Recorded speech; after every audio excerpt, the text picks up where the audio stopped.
Hello, hello, আমরা ঠান্ডায় জমে যাচ্ছি। দেখেছো, দেখো ফুল প্যান্ট। এখন এখানে কটা বাজে? 10:30। কিন্তু 10:30 ওই 11:45, বাট ইটস ফিল লাইক সকালবেলা 7টা বাজে। মারাত্মক ঠান্ডা। হ্যাঁ, দার্জিলিং না না, পুরো দাওয়াই পানি ওয়েদার। শিটংয়ে যেরকম ছিল ঠিক সেরকম একদম। নাক ফাক পুরো জমে যাচ্ছে। আমি তো 1 সপ্তাহ ধরে কোনো স্মেল পাচ্ছি না, কোনো টেস্ট পাচ্ছি না।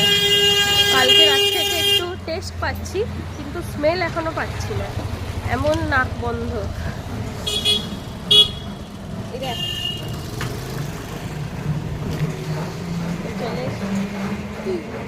চলে এসো, এইখানেও ঠান্ডা।